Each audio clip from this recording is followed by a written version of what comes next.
So welcome back everyone. So far we have learned how to use density operator approach to perform calculations on a single spin where spin is considered as spin half system, and actually we have learned to do calculations on ensemble of a single spin, right? So where our eigenstates were alpha and beta, right?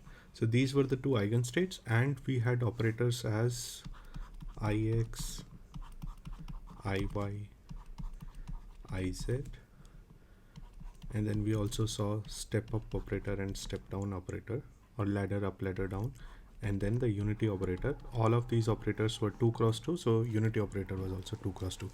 So that's what we have learned. So in today's lecture, what we will do is we'll try to extend the idea to a 2-spin system where each spin is still spin half. Of course, we can also extend the idea to spin 1 systems, but we'll restrict to spin half discussions because in solution state we mostly use spin half. The idea is to uh, extend and see what are the complications which arise and how do we deal with such complications. And of course the idea is extendable to n-spin system, but which is beyond the scope of this course, but the mathematics is similar. So today what we'll be discussing is quantum mechanics of multiple spin system, or you can say multi-spin systems.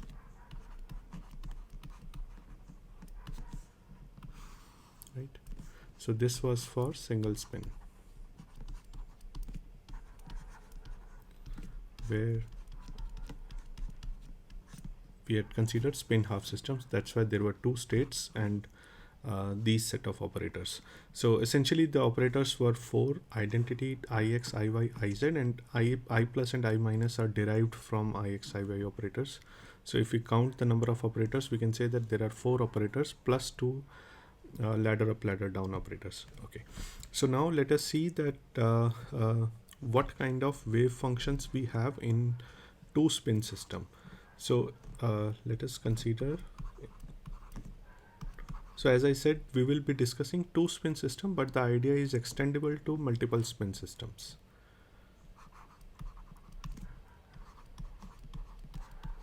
So when we say 2-spin systems, we have an option of spin-spin interaction.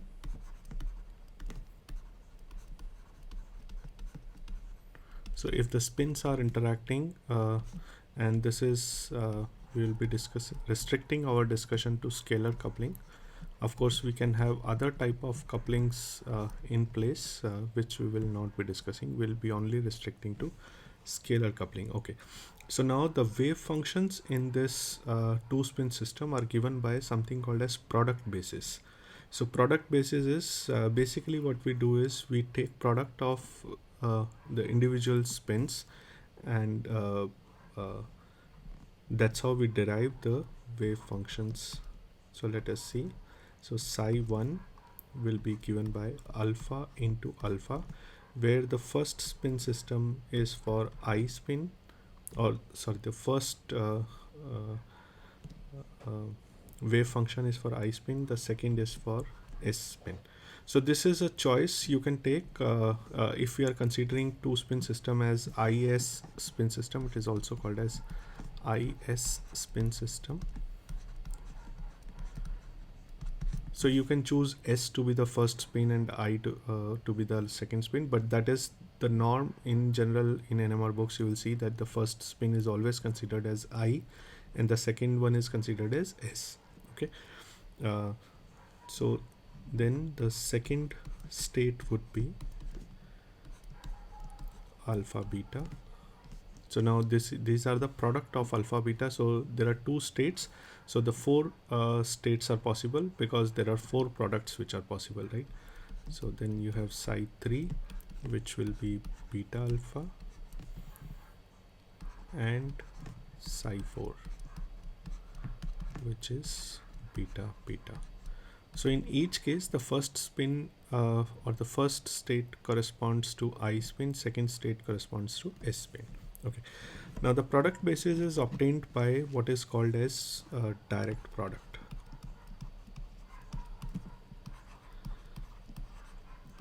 So this you must have learned in your earlier years uh, when you were learning matrix algebra, but nevertheless we'll just look at what it is. So if what is direct product? So if a matrix is given by a11, a12, a21, a22, and let's say B matrix is of also of 2 cross 2,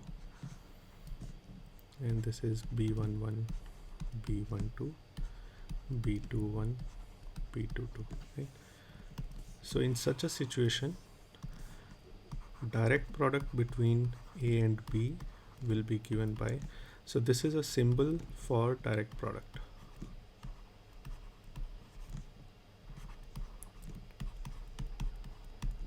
Okay, so a cross within a circle. So this will be written as matrix A, A11, A12, A21, A22, direct product B11, B12, B21, B22. Now what is the total dimension? If this is 2 cross 2 and this is 2 cross 2, the resultant matrix will be of 4 cross 4 order. Okay, so let us see how do we get 4 cross 4 here.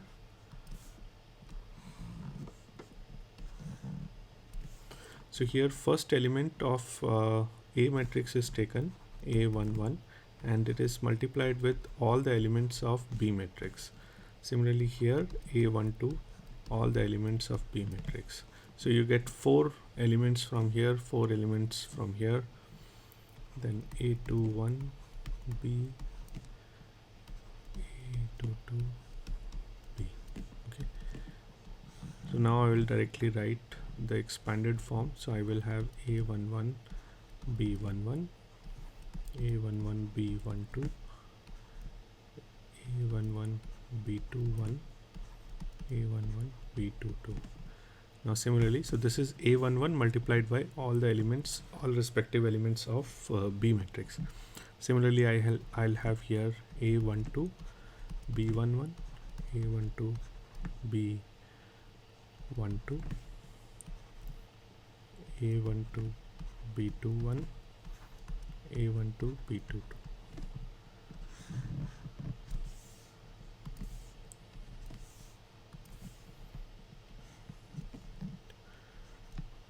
A21, B11,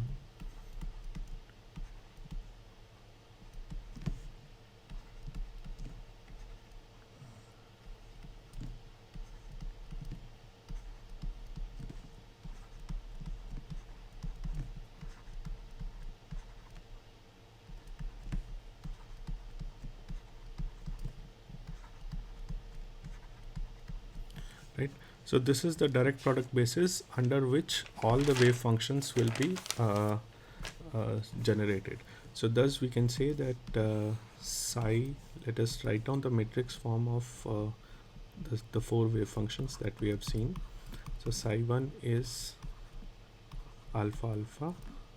So this can be now written as alpha direct product alpha. So this is the product basis, and we know alpha state can be written in matrix form as 1 0. So this will be 1 0 alpha into alpha, and what I will have here is, so this is 1 multiplied by 1 0, so you will have 1 0, 0 multiplied by 1 and 0, so you will have 0 0, right? Similarly, you can write for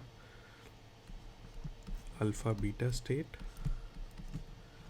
which will be given by, so I will directly write the answers now. 0 1 0 0, beta alpha state as 0 0 1 0, and the beta beta state as 0 0 0 1. So I request you guys to just go through the same calculation as we have done for here, just to see if you are getting the correct answers. Okay. All right. Okay. So let us now see what happens if you two operators in the product basis. So operators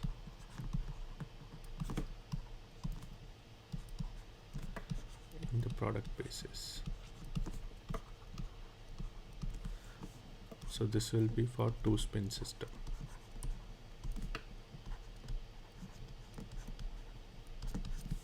Okay. So what kind of operators we will have? So we will have identity operator. We still have ix, iy, iz,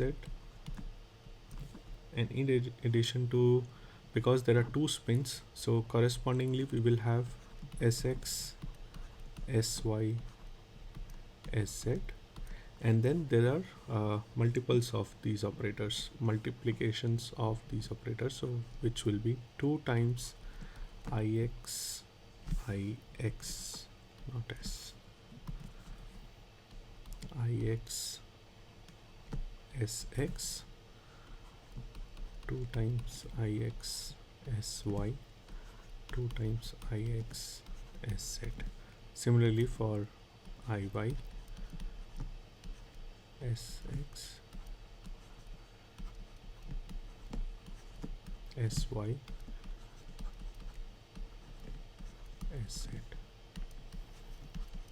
iz, sx, iz, sy, iz, sz. Okay, so these are 9, so 3, 3, 9, and then 6, 7, so 16 total operators.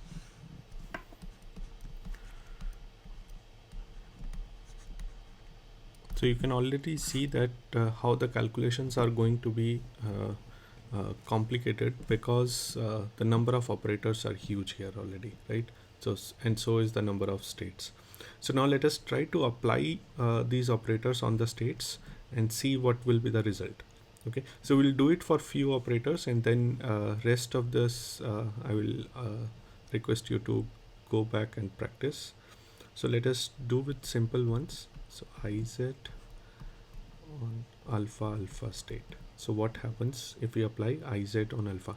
Now because this is the I spin and this is for S spin, iz will only apply onto the I spin, right? It will not apply on the S spin. So that means iz applied on alpha gives you half as the, or h cross by 2 as the eigenvalue. So that means I will have half. So I will not write h cross. H cross is equal to 1, assuming. So I will have alpha alpha back. Okay. Now similarly, let's say if I apply iz on alpha beta, then also it does not matter what state S spin is in. So it will only apply onto the I state. I state is still alpha, so I will still get half as the eigenvalue, right? So now let us apply onto the same states. Let's apply sz operator. Sz on alpha alpha. So now sz will apply on this alpha and not that alpha, because this is I, this is S, right? So we will have half alpha alpha. And now if I apply sz on alpha beta, it will apply onto this beta. So eigenvalue for beta operator will be minus half. Beta state, sorry, will be minus half. So you'll have alpha beta, right? Okay, now let's say if we have a product operator which is being applied onto the state. So let's say if we apply 2 iz sz on alpha beta, right? So in this case, I will be applied onto alpha, S will be applied onto the beta state. So I will have 2 half minus half. So minus half comes because sz is applied on beta, so eigenvalue will be minus half, and then you will have alpha beta.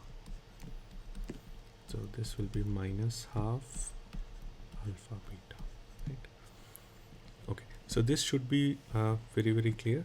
So you must be wondering that why we have this 2 here, and this will be clear once we'll look at the matrix representation of these operators, why we have this additional 2 when we are taking product of 2 operators. Okay, so now let us look at the matrix representations of operators in product basis.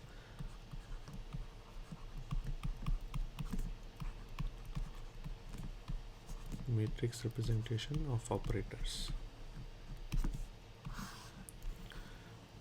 Now we already know that if I am writing for IZ for one spin case, then this can be written as half. These are the polyspin matrices, so I'm writing, assuming that you already are aware of how to write this. Now for IZ 2 spin case, how do we write?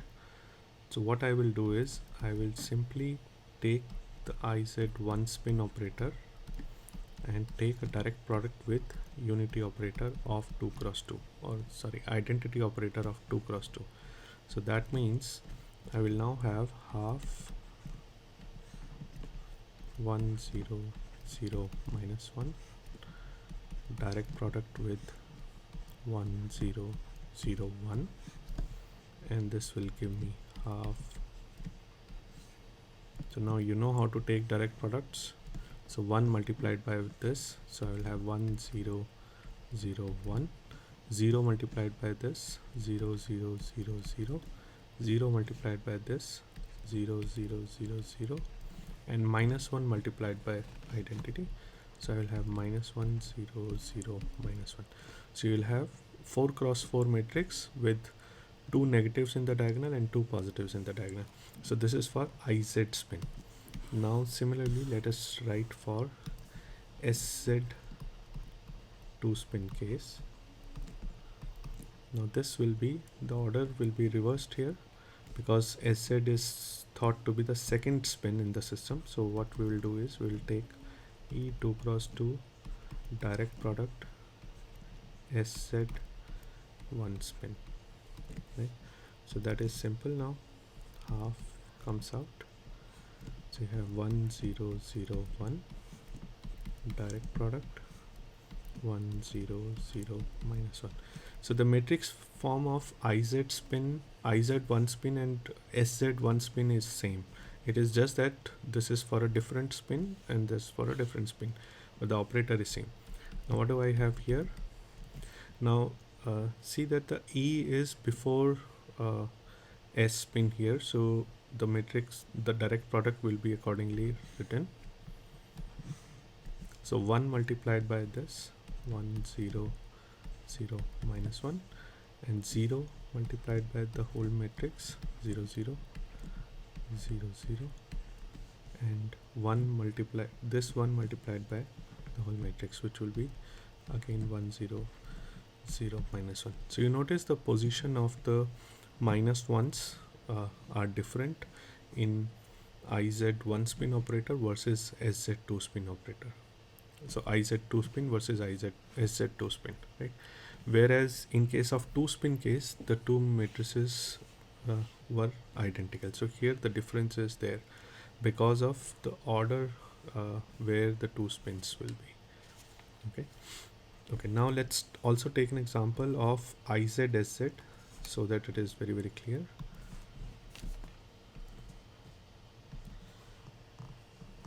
Okay, so now calculate the matrix form of 2IZSZ. So this will be 2 into half coming from here and half coming from here, and this will be 1 0 0 minus 1 direct product 0 minus 1. Now this will be 1 half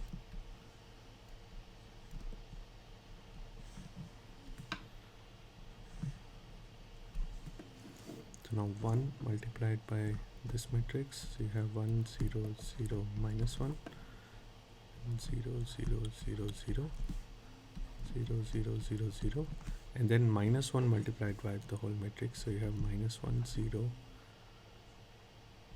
0 plus 1, right? Okay, so between different matrices, so you saw IZ versus SZ versus IZSZ. The only difference is where the minus sign is coming along the diagonal, right? Similarly, we can work out the matrices for IX operator, IY operator, and so on and so forth, right? So that I will leave it to you for home assignment. So do practice. I will just write down here, calculate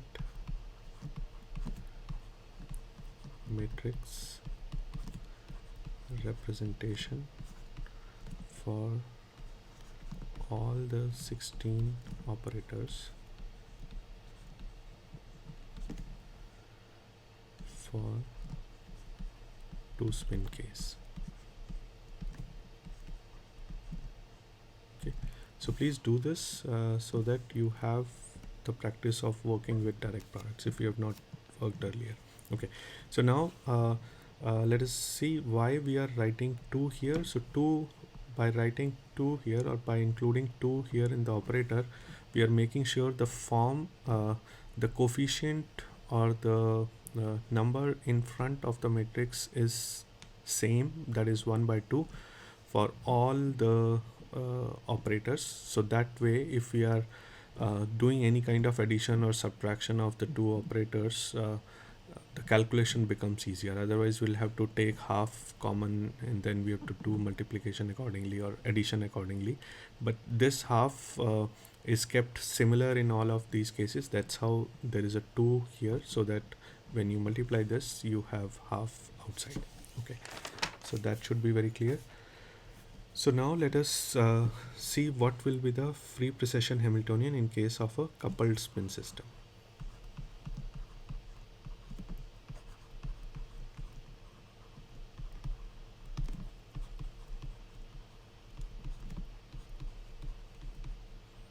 So as I said, the idea can be extended to n spin case. So feel free to do this for 3 spin case or 4 spin case. It's just that the calculation will go exponentially longer and longer, like if you increase the number of spins.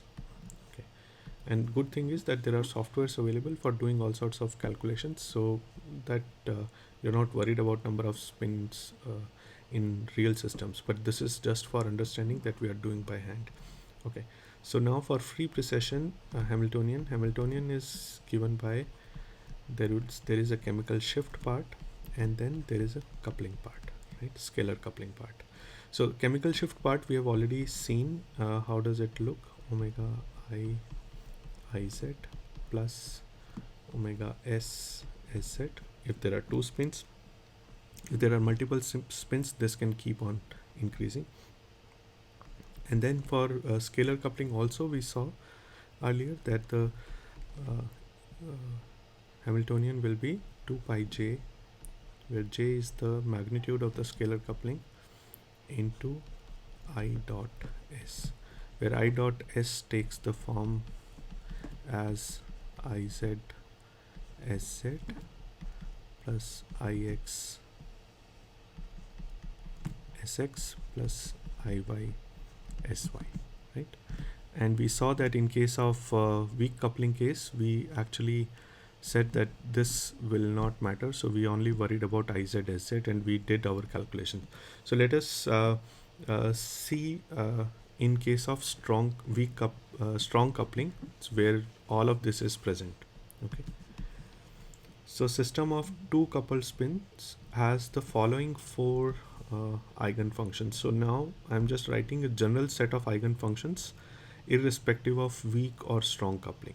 Okay, so psi 1 will be given by alpha alpha state, then psi 2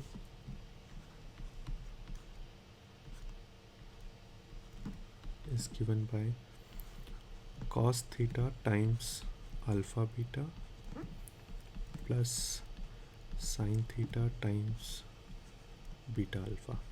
So we can actually show by using this Hamiltonian and using these states that these are the eigenstates indeed, in case of a coupled spin system. But again, we will not be going into derivations of this, so we are just writing the results over here.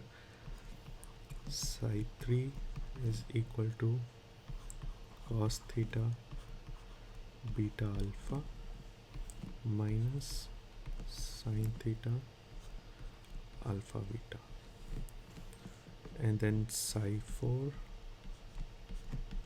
is given by beta beta.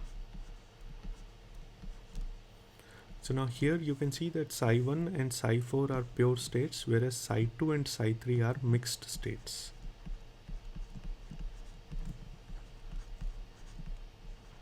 So do not get confused with the superposition states. These are not superposition states. These are the eigenstates, but each eigenstate is a mixed state of alpha beta and beta alpha, right?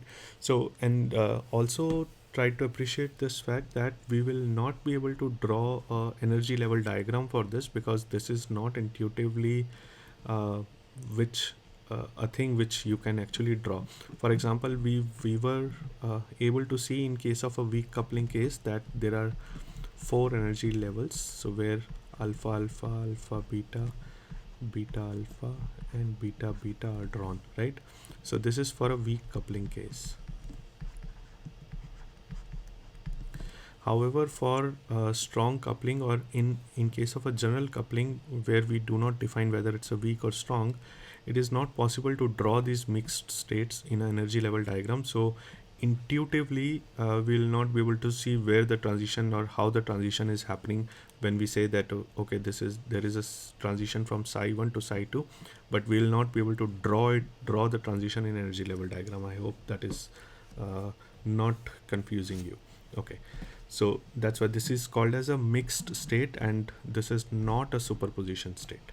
Okay, so I will write not a superposition state.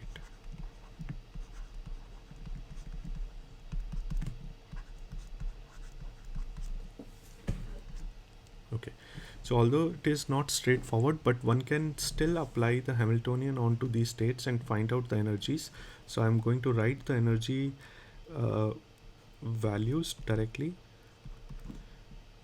Omega I by 2 plus omega s by 2. So this is energy of the alpha alpha state, so E1. So I'm just keeping the same indices over here, plus pi j by 2.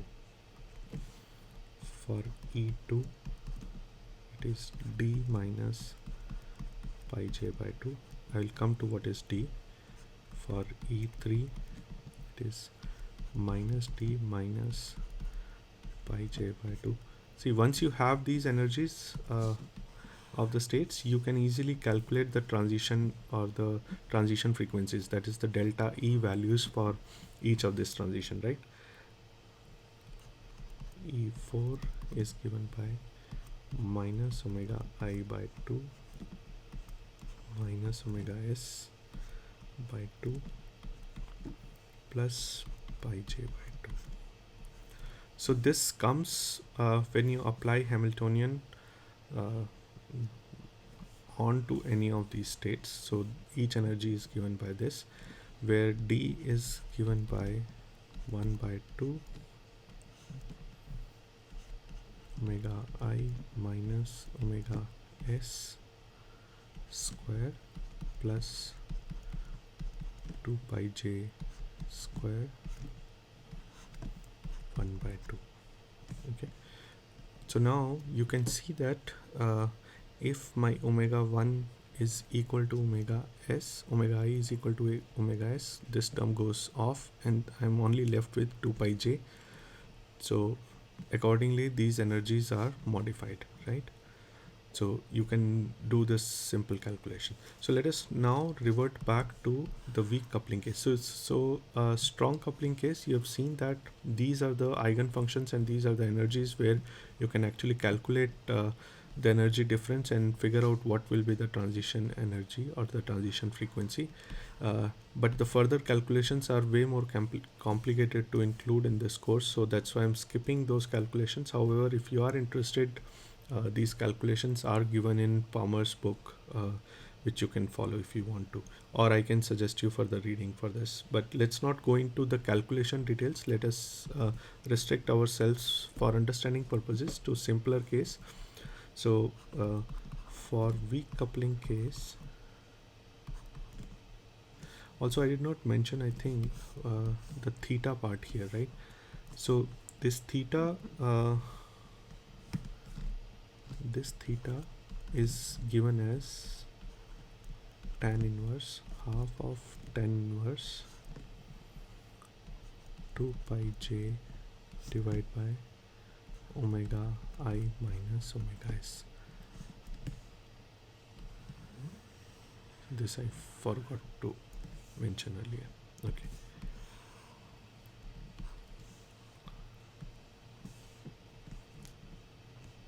Alright, so for weak coupling case, we know that omega, the difference between the frequencies of two spins is very high as compared to 2 pi j value, right? So in that case, if this factor is omega I minus omega s is too high, then this whole thing will go to 0, and this implies that theta will go to 0, right? Theta will tend to 0. If theta tends to 0, that means the eigenstates are back to alpha alpha, alpha beta, because now there is no mixing if theta is equal to 0, beta beta, right? So you can see that if theta is 0, we have cos 0, which is 1, and sin 0 will be 0, so there is no mixing over here. Similarly, here we are left with pure beta alpha state, here we are left with pure alpha beta state, right? So mixing is avoided if in case of a weak coupling case. Okay, so and the Hamiltonian reduces to, that we have already seen, that it reduces to omega I Iz plus omega S Sz plus 2 pi j Iz Sz, right? Now since the Hamiltonian involves only Iz Sz terms and the states are pure states, eigenstates, so it is straightforward to apply BCH formula and find out the time evolution of density operator. Thus, for a one pulse experiment on a weakly coupled two spin system, we can do this calculation using density operator. So let us see. We have already seen this using block formalism, but let us now see using density operator. So what we have here is, we have a single pulse and we have density operator as sigma 0, and at the end of the pulse we have density operator as sigma 1, end of the evolution we have density operator as sigma 2. Okay, now the starting density operator sigma 0 is Iz plus Sz plus the constant part, which we discussed, that we'll not worry about. Okay, so to calculate sigma I, we need to know what is the length of the duration and the frequency and the Hamiltonian part here. So this is a 90-degree X pulse, let's say. So now I'm going to directly use this formula, Iz 90-degree X pulse, where I will say that I will have old operator and cosine of angle term plus new operator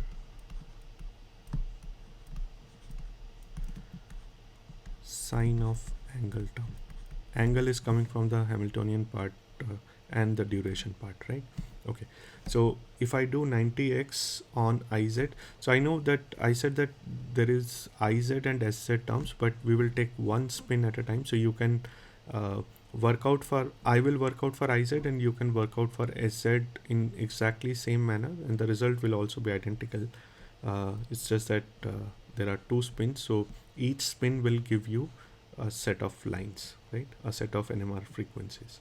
Okay, so now this will be given by, if I do a 90-degree X pulse, I will have IZ, that is old operator, into cosine of 90-degree, and then if you remember that X operating on Y gives you Z,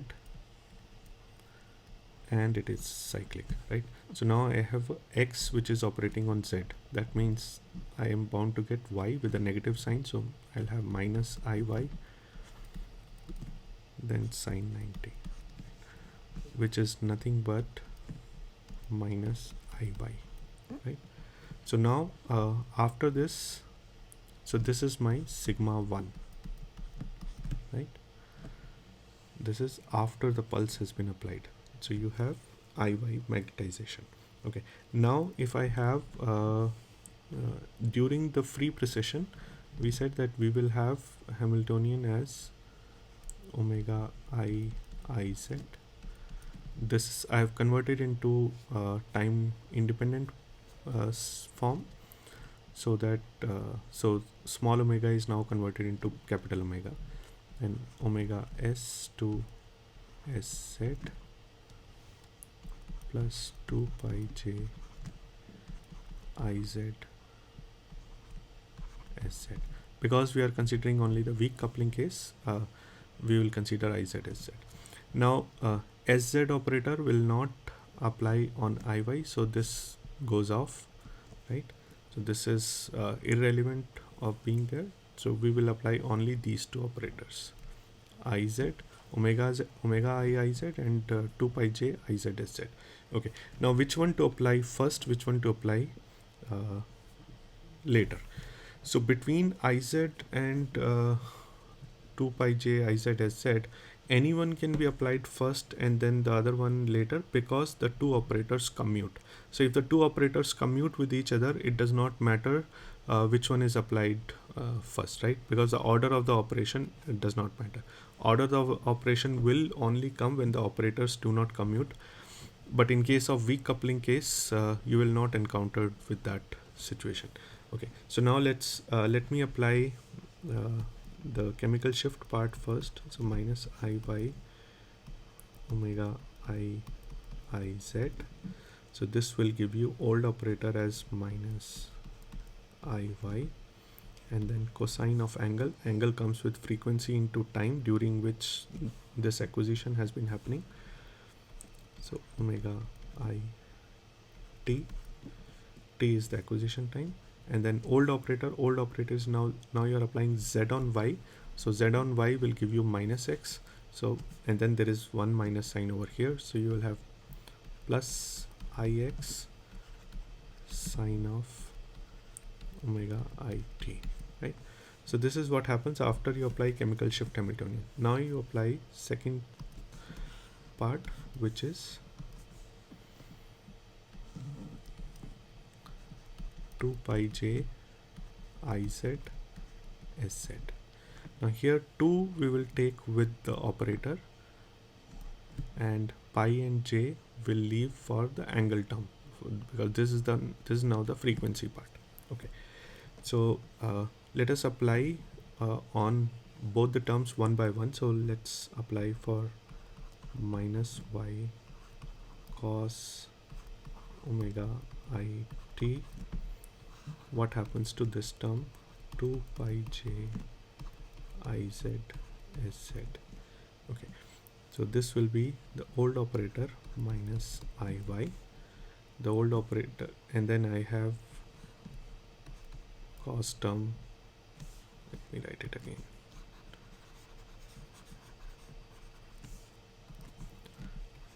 So cos omega IT whole multiplied by minus IY, then cos of angle part, which is pi j t, and now IZ applied on IY, that will give you minus IX, and then there is a negative sign over here, so plus IX, and then rest of the operator is 2SZ, which will be like that only, which will come like that only. So sine, so this is the new operator. So I hope it is clear. So I'm taking 2 iz sz as the operator, and iz is being applied onto iy. So iz on iy gives you minus ix, there is a negative sign which becomes positive, and then 2 and sz comes like that only because they don't apply on anything. And then sine of the angle part, pi j t, right? Similarly, if I have the other term, which is the second term, ix sine omega it, I apply 2 pi j iz sz, so I will have sine part out. See, this is the evolution part, this is the chemical shift part, and I'm left with ix cos pi j_t. And now if I apply iz on ix, iz on ix will give you iy with a positive sign. So I will have 2 iy sz sine pi j_t, right? Now this was the so this is the total form. Now this is at the end of the experiment, this plus this, right? So at the end of the experiment, when I'm measuring the magnetization, how am I measuring this? So this whole thing is nothing but sigma 2, right? Density operator at the last.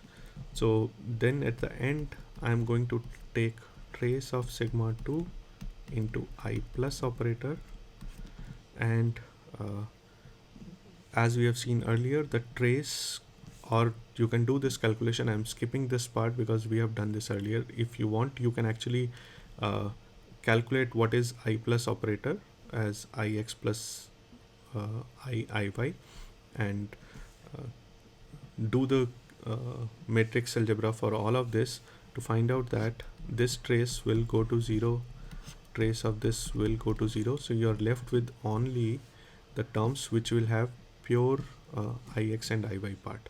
Okay, so your observable, so I will write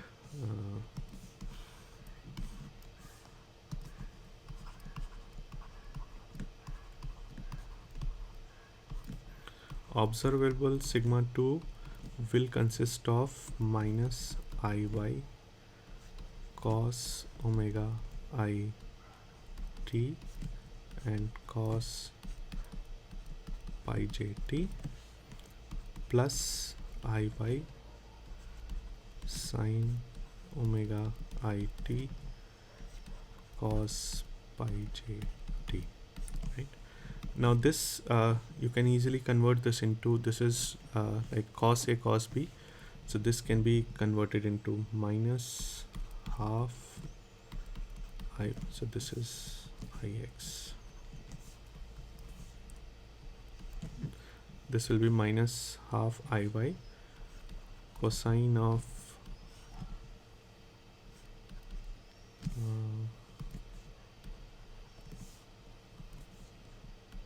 omega I t plus pi j, or I'll take t also out,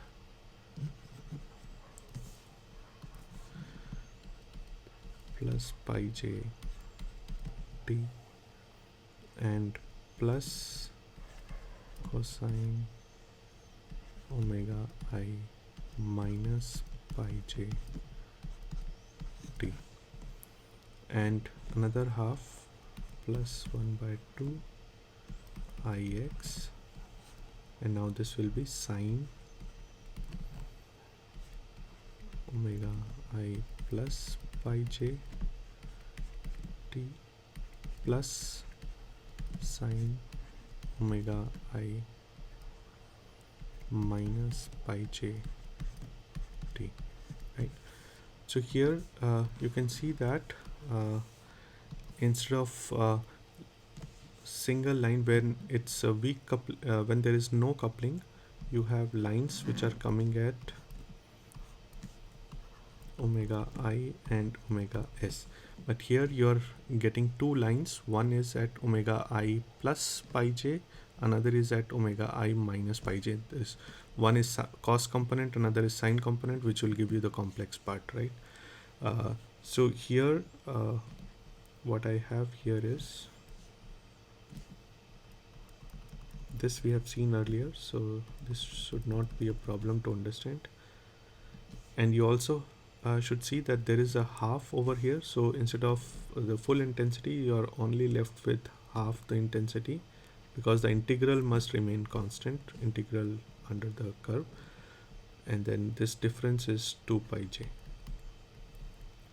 The difference between these two lines is 2 pi j. Similarly here also I will have two lines centered at omega s, this one is centered at omega I, and the difference between the two lines is 2 pi j, which is coming from here, because one line is coming at omega I plus pi j, another line is coming at omega I minus pi j.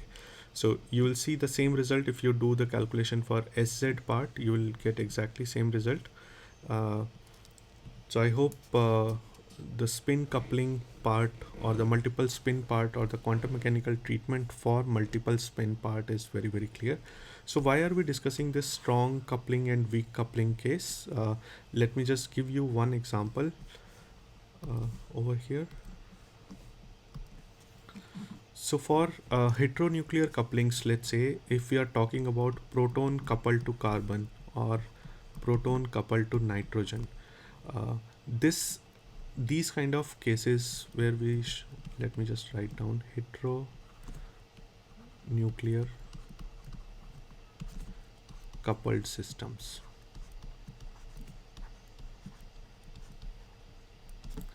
These are always weak coupling cases, no matter what. Why is that? Because the omega, let's say we are talking about proton and carbon coupling, coupled system. So omega h, the difference between omega h and omega c is always greater than 2 pi j proton carbon, right? Similarly for nitrogen also, because the gamma values are so different that the chemical shift values are going to be very, very different, right? Because the energy difference between alpha beta states for hydrogen and for carbon are way too different because of the difference in gamma. So this omega is going to be, the offsets are going to be very, very different, distinctly different, so different that you cannot observe omega carbon when you are measuring proton NMR, and you cannot observe omega proton when you are doing carbon 13 NMR, right? So that means I will always have two lines like this and two lines like this, because this is far apart. So this will be centered at omega h, this will be centered at capital omega c, this will be capital omega, right? And this coupling will be given by, in both cases, 2 pi j, right? Okay, and this is only observed in proton NMR, this is only observed in C13 NMR, the signal. Okay, so this is for heteronuclear coupled system. They will always be in weak coupling cases. So whenever we are applying Hamiltonian in heteronuclear coupled systems, we by default we will consider only IZ-SZ case. There is no IX IY contribution there to scalar coupling Hamiltonian. But for homonuclear case, what happens? For homonuclear case,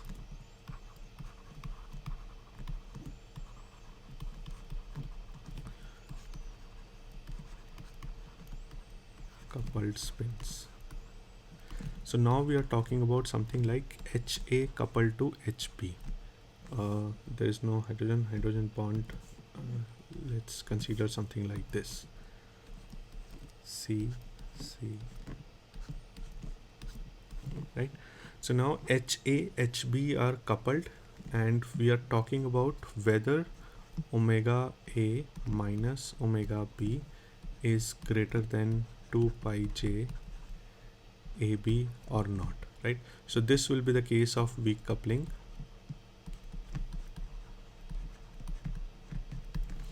And if the chemical shift difference becomes closer and closer, that is, this value decreases and decreases, we move towards strong coupling, right? So let us say what happens to the spectra when we uh, decrease this difference. So let's say if we start with weak coupling, we will get perfect double doublets. So the intensity ratio will be 1:1 to 1:1 here, and this will be centered at omega A, this will be centered at omega B, right? But as this difference keeps on decreasing so that it moves towards strong coupling case, what happens? The two lines are moving closer, okay? But it does not happen like this. What also happens is that there is a gain in intensity of the peaks which are facing each other, and there is a reduction in intensity to the peaks which are actually away from each other, okay? And what you actually form is something like this kind of pattern in intensity, and this effect is called as roofing effect. So this effect comes because if you remember in the intensity part, we saw when we solved the weak coupling case, we saw that there is a 1/2 term coming. But in case of second order effect, or in case of a strong coupling case where theta value is non-zero, remember theta which we discussed, half of tan inverse 2 pi j omega A minus omega B. So if theta is non-zero, so you will also have intensity contribution of theta in the intensity values, okay? So that contribution actually makes this life little more difficult, and when these two become very close, it becomes almost like this. So you might actually get confused, because at some point of time it will give you 1:3:3:1 pattern, which looks like a quartet, but which is not a quartet, but it gives you a false impression of that it's a quartet, whereas in reality it is a double doublet, and it should have a 1:1 1:1 pattern, right? But it does not give you that because of this theta becoming non-zero and the intensities are perturbing, and all of this happens because of mixed eigenstates now, mixed states, and not pure states. So eventually when let's say omega A minus omega B becomes 0, then all of these peak merge, all of these will merge. This is omega A minus omega B equal to 0, and no coupling will be observed, right? Why no coupling will be observed? Because now the protons, or now the two spins are identical.